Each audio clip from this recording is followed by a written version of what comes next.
Well, if you've ever listened to the radio during the Indy 500, you'll likely recognize his voice. He is the voice of the Indy 500. News 8's David Williams shares his story.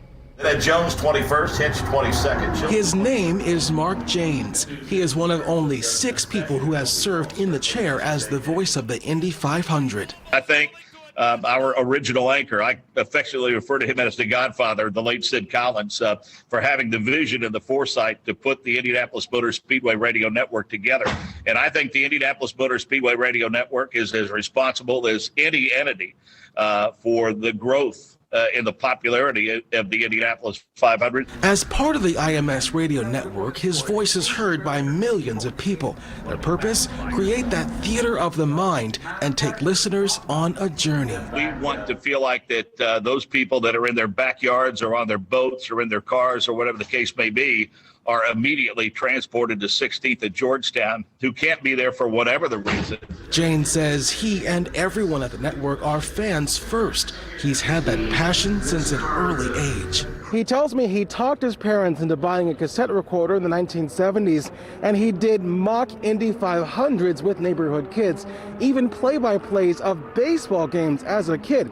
Now fast forward to 1996, where he got his start at the network as a pit reporter and worked his way up. He realizes the magnitude of what he does. You know, little things remind you of the significance of what you're doing. When I used to be in turn 3, when they threw it to me for the first time, all the people seated there in the Northeast Vista would turn and wave and give me a thumbs up to let me know that they were listening, you know. So it's just it's little things like that that remind you of how truly fortunate you are to be able to do this, but also it reminds you of the responsibility that you have to people who value your product, and you need to serve them well.